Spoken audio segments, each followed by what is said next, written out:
Chapter 10. Duel of Spies and Emissaries. Friday, 5:30 a.m., near the main Bailey. Thunder still rolled and the rain came down faster than ever before. Occasional flashes of lightning struck here and there in the distance.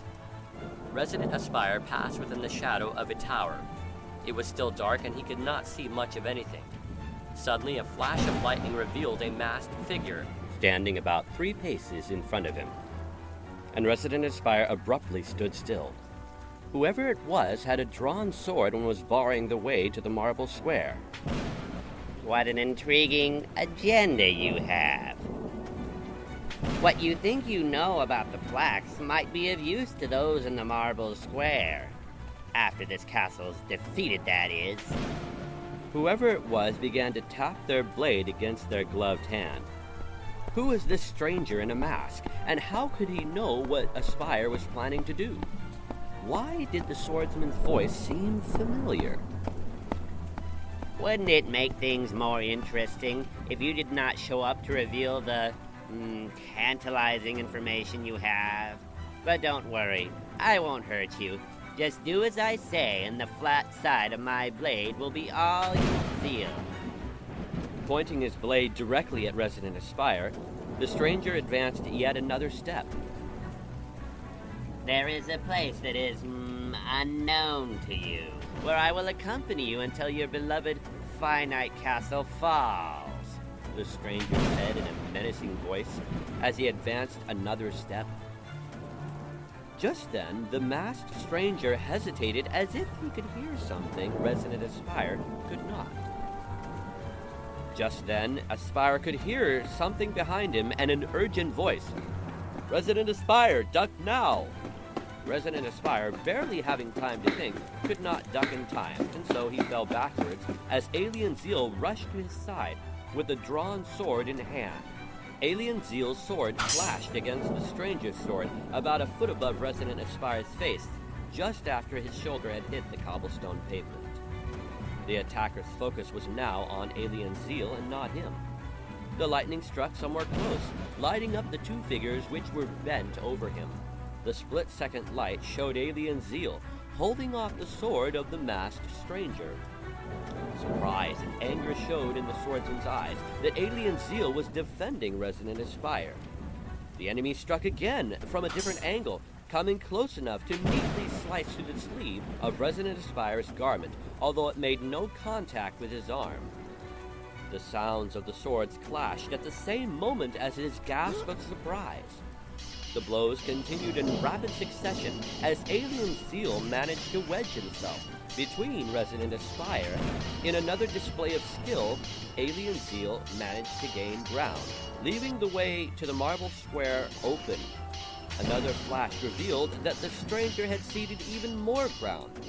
In stupefied shock, Resident Aspire, who was still on the ground, began making hasty, yet slight movements away from the fight. Yet he could not take his eyes from it. "To your duty, go now," Alien Zeal called out while dueling the stranger. Another flash showed Resident Aspire dumbstruck as the 2 figures engaged in the duel. The stranger swung with all his might, trying with obvious skill to penetrate Alien Zeal's defense, but was clearly not enough as Alien Zeal was obviously the stronger and more skilled opponent. Out of the darkness, Alien Zeal called again. "Resident Aspire, go now!" Snapping back to reality, Resident Aspire scrambled to his feet and bolted towards the marble square. The masked stranger, in a desperate attack, quickened his blows, trying to get at Resident Aspire, who was sprinting off in the other direction, on the other side of Alien Zeal.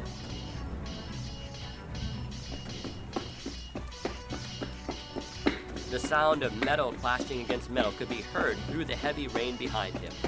With a pounding heart, his footsteps hammered the cobblestones as he headed for the marble square. As he ran, he felt the hole in his sleeve where the sword of the attacker had sliced neatly through, all too close to his skin.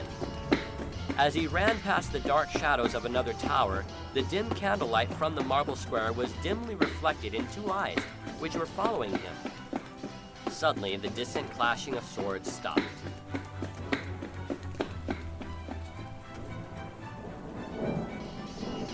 you really think that this will help those pathetic residents, Seal? I still plan on stashing that kid somewhere until this castle falls. The stranger snarled amid the blows that fell like lightning around him.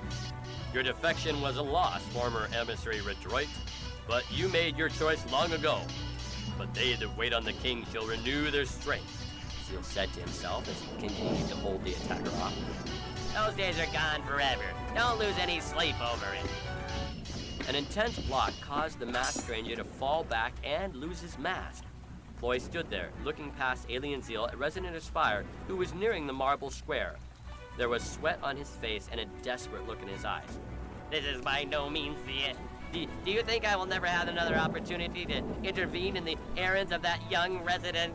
He replied, raising his sword for another strike. You are on the losing side, Ploy. Don't count Finite Castle as a trophy yet. Alien Zeal continued before again quoting from the plaques as he fought on. Overall, the power of the enemy. Ah, but it might be someday, Ploy said, his laugh full of tension and devoid of humor. The attack intensified with Ploy raining down blow after blow, only for Zeal to block it and then charge again. Ploy, his mask gone, suddenly jumped back, obviously deciding to withdraw. Traitor Zeal, this does not end the fight for this castle. No, but your contribution to it will fade. You were always deluded, Zeal. With that, Ploy slipped away into the shadows in the opposite direction. With a sigh, Zeal walked 2 paces forward in the dark, in the direction that Ploy had fled. Someone hiding in the shadows had seen the whole fight. The person emitted a surprised gasp when Zeal gave him a nod. Zeal almost smiled as if enjoying a private joke, and headed off in the direction of the marble square. There are 2 choices that we have before us. Resident Resolve argued. Why do we not make the choice where the enemy outside is defeated? It's not that simple. We do not see an enemy outside, Replied Resident Rye, shaking his head. Is my prediction inaccurate? Before us. At that moment, Resident Aspire burst into the group breathless, his face white and his eyes wide. He stood looking around and panting and shaking. This immediately stopped the conversation. What is wrong with you, Resident Aspire? Asked Resident Leary, looking concerned. What has happened to you? Questioned Resident Grace. What could he possibly tell them? That he had been attacked by an assassin? More importantly, Said Resident Rye. what are you doing here when you're supposed to be on guard duty? What a way to prove responsibility. I am sure no one will think the less of him if he were to go back as soon as possible, Replied Resident Averse. We need to have a guard posted where he is, and we should not look for an opportunity to reproach him. He was probably doing a good job anyhow. Why are you in a hurry to get rid of him? Resident Resolve asked, crossing his arms. There is someone guarding there. Inspector Prism has consented to take my place. Resident Aspire said while trying to catch his breath. Why do you look so frightened? Asked Resident Resolve, walking towards him. Don't worry, Aspire. You are safe now. Resident Grace replied, laying a hand on his shoulder. Someone tried to attack me on my way here from the guardhouse of Touch. What do you mean someone tried to attack you? Asked a shocked Resident Leary, who was shaking his head in disbelief. Whoever tried to attack me figured out that I would not make it here. It was very dark near the tower where this took place. I could not see his face since he had a mask on. Resident Leary looked at Resident Resolved and then back at Resident Aspire. Who in their right mind would want to hurt you? They meant to prevent me from getting to this marble square. I had learned something which could doom the plans of the enemies concerning this castle. Is that so? Resident Averse sneered. And which enemies did you have in mind, Junior Resident? Asked Resident Candid with a sarcastic expression. To this, Resident Aspire, who had stopped breathing so hard, gave an answer that astonished everyone. Spies inside this castle and an army outside. He quietly replied with a silent anger and an intense expression.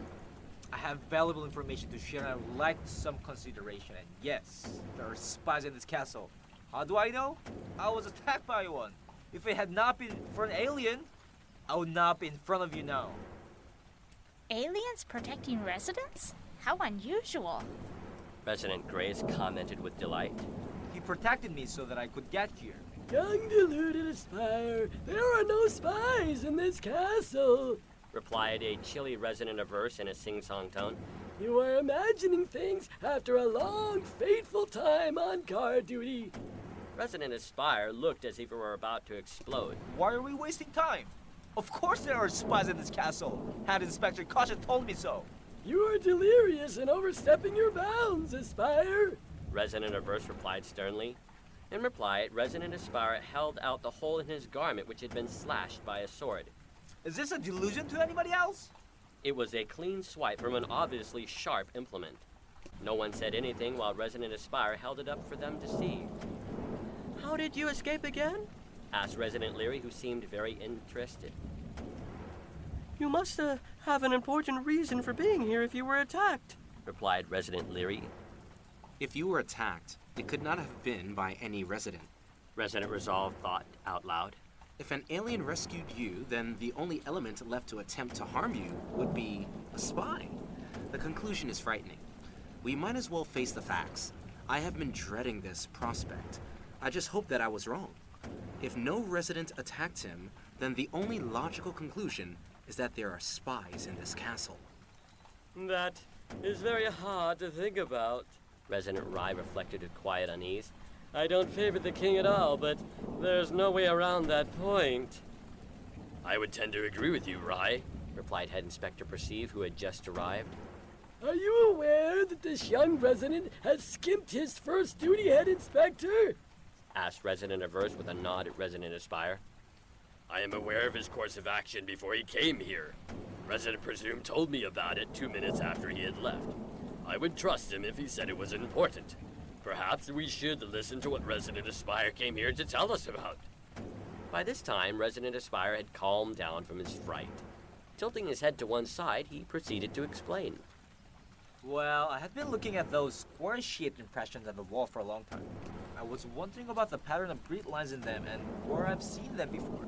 A little over an hour ago, with some help, I realized where. The plaques have the same grid lines or patterns as the square imprints on the walls. The plaques, which sad to say, collect dust, are the right signs to be on the wall in those square-shaped impressions, and That is the lamest thing I have ever heard. Replied Resident Candid. How much time have you spent reading the plaques in the last month? Resident Resolve asked with one eyebrow raised. No one noticed, but a cold-looking Resident Adroit walked up and stood behind the residents with the air of someone who has just woken up from a nap. He did not say much, but appeared to be considering the conversation going on. Nonetheless, it is lame, Replied Resident Rye. I have been to the room of plaques once, and that was enough to know that the plaques are as light as a feather. How could you possibly come up with such an idea? I was also dubious. Replied Resident Aspire. Until I realized that he who created the plaques also created the square indentation on the walls. Also, there's nothing else in the castle which matches those grid lines, or else someone would have seen them. So I take your meaning to be that the plaques should be placed on the wall in the square impressions. I can see how you would come up with that conclusion. However, they are so light. Replied Resident Leary. How could they ever provide support if they were put on the wall? That was what put me off right after the discovery was made. But after a while, I realized that if neither the plaques nor the impressions were not meant for each other, then their having the same grid lines was a coincidence. And that is too improbable. They were not made by accident, and it is clear that the plaques originated with the king. Wait, this is too much. You, like Resolve, are presuming on the benevolence of the king when you cannot prove it. It is too much to ask us to have the same faith when we do not trust the king, let alone know if he exists. Replied Resident Candid, who seemed unnerved. In the plaques, you can read where it says, taste and see that the king is good. We do not need to be lectured by you, young Aspire. Replied Resident Rye. Nevertheless, Resident Aspire here is right about something. Replied Resident Resolve. If we never give this specific suggestion a try, then we have no right to criticize it. I move that Resident Aspire be treated by us as an equal. Not only that, something besides procrastination needs to be accomplished. I agree. replied Resident Grace. We are wasting time here. And I suppose that taking the suggestion of Resident Aspire here is the thing to do. Asked Resident Rye. This is nothing against you, Aspire. It's just that the plaques are not practical. They are so small and so light. That is what the faith factor is all about. Resident Resolve replied. You can never take something seriously unless you have faith, unless you choose to believe it and ignore any lingering doubts you have about it. Why, Aspire, does a relationship exist with someone you have never seen? Resident Rye said to Resident Aspire. How do you know the king exists? Have you ever seen him? No. I have never seen him. But I have felt him. And I know that. Saying that you have felt him is no good for us, because it is just your word and not evidence. If you were a stranger and we knew nothing about you, and you told us the same thing, we would think you were crazy. Resident Rye replied. The point is, Aspire, Agreed Resident Averse. we cannot rest our case on somebody's word. We have to have proof. You have to convince us outside of feelings and beliefs. Or at least come up with something that will corroborate with the plaques. Agreed Resident Leary. In other words, you need to connect scientific facts with the plaques so we can see the validity in them. Some sort of a natural law or facts to which your plaques agree. Leary, Replied Resident Rye in shock. you don't believe this nonsense about the king, do you? Well, everyone has a right to be a skeptic, but skeptics are still searchers of a sort. Replied Resident Leary. Ah, Leary, you could never switch sides, could you? Asked Resident Candid, who looked disturbed. If it happened at all, hypothetically speaking, I would hardly call it switching sides, but coming to a different conclusion about regarding how I view the king. However, in my own opinion, such an event is unlikely to happen. Well, I am relieved to hear that. Replied Resident Candid, letting out his breath. But how can I know for myself that the king is this loving entity you say he is? Resident Leary asked. Maybe I want to believe, but I am afraid of the risk. Leary, Replied Resident Resolve. you will know a castle by its products. Yes, I remember our conversation from the other day. What about the weekly 7-day cycle that originated with Creator King resting, blessing, and sanctifying the 7th day according to the plaques? Asked Resident Grace. The Land of Castles is still on this 7-day cycle, which has not changed since the first 2 castles, and is in sync with the days, months, years, and seasons, not to mention the stellar bodies. Apart from the plaques, there is no explanation for the origin of this precise measurement of time. As to concrete evidence, doubters are never going to find it, replied Head Inspector Perceive. I thought as much. That relieves my mind a lot. Replied Resident Averse. Well, Resident Averse, there has to be a measure of trust to believe in anything. And if you are determined to believe only after you see something, you will never believe. Nor will you have a solid foundation for believing in anything. Let us not suppose or conclude that invisible things are not real simply because we cannot detect them with our eyes or feel them. All explanations as to the origins of castles that have a great following are religion, because they all require some trust in those explanations or faith to believe in them, whether they are true or not. So what of that? We are entitled to our skepticism, and just like Resident Leary said. Replied Resident Averse. Under normal conditions, I would agree. Replied Resident Resolve. Your decision to not involve the king will make those who believe in him miserable. Well, that is too bad, but you are not the majority, and the majority is not willing to trust a king who may or may not exist. Replied Resident Rye. That is what the trust factor is about. Replied Resident Resolve. You mean risk factor? Resident Averse exclaimed. By this time, pale light began to show in the eastern sky. "What is that junior resident doing sneaking around?" Resident Rye asked. Junior Resident Astute was trying to get to Head Inspector Perceive without attracting anyone's attention. This is a conversation for residents. What is your name?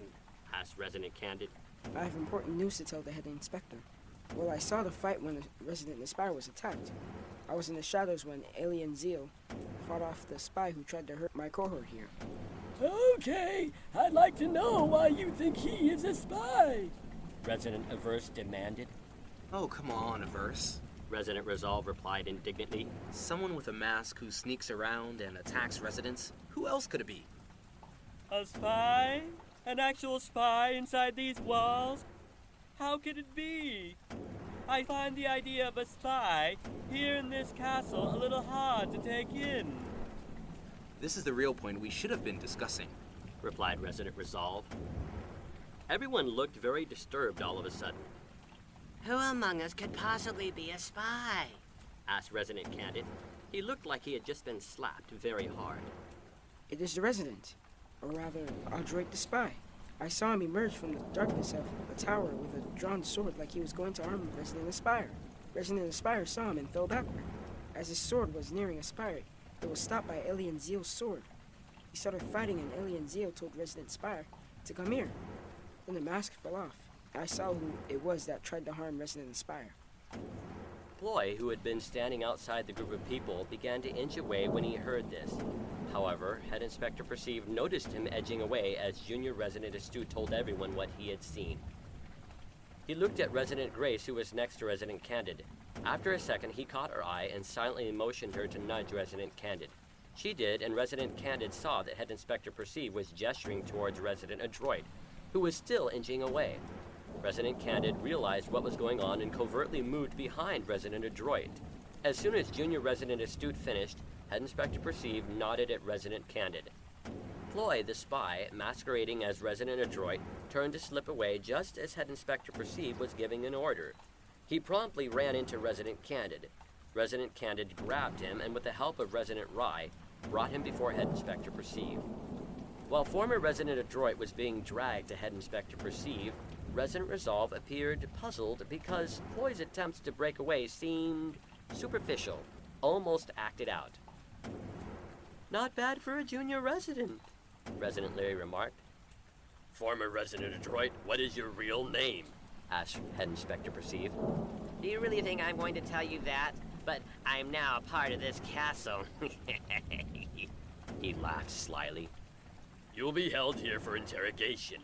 You might have known that remaining a spy here would be fraught with the potential for discovery." Don't flatter yourself. The spy replied, pulling his cloak closer to him. Without the aid of those pesky aliens, I would still be fooling you as Resident Adroit. "Are there any other spies in this castle?" Resident Rye demanded. Do you really think I'm going to answer that? Radiance will have you before long. My friends, Resident Resolve said, gesturing towards former Resident Adroit. look at this spy here. For years, he has been pretending to be one of us, claiming to like us, only waiting for a chance to betray us. He has a heart as cold as ice. For while he shares his regard for us, he is dreaming of our torment. Why are there so many rumors that fly in on the wings of the wind? Rumors this spy here has often repeated to us. Why is it that there are so many tales told of the king? Stories of every imaginable hue and plot. Is it possible that all these stories are but a hint of a great fear? A fear on the part of those who are responsible for all the far-fetched rumors. That a soul castle may come to know the truth that the king really is kind and loving and good, as well as to the answer to every beating heart that asks if someone really loves them. If there is an enemy so severe, so advanced in his plans for our misery and destruction, then surely there must be some force keeping him in check. In the plaques, this spy's master claimed the land of castles as his own. Pernicious Accuser said that he would give it to Creator King if Creator King would fall down and worship him.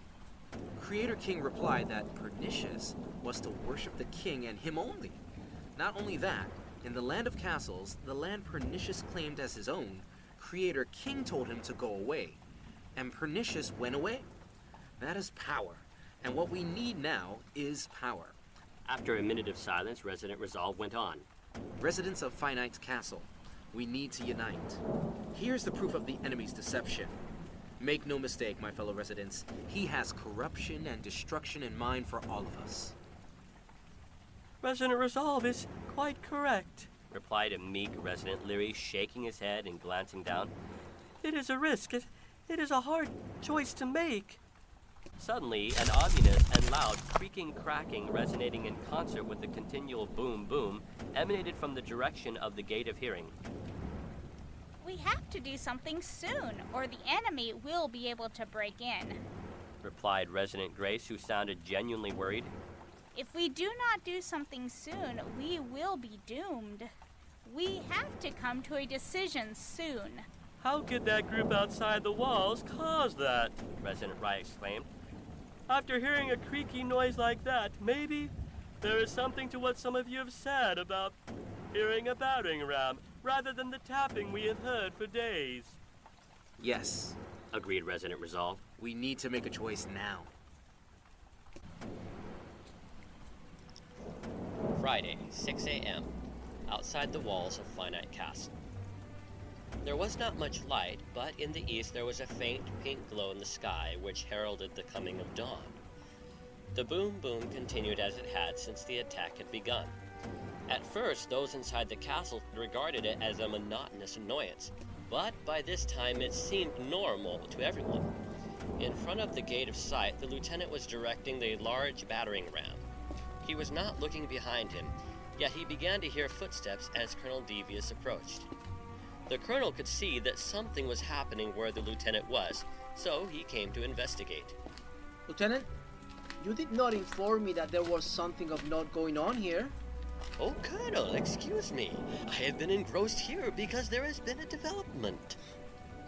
It looks as if a small part of the wall may buckle.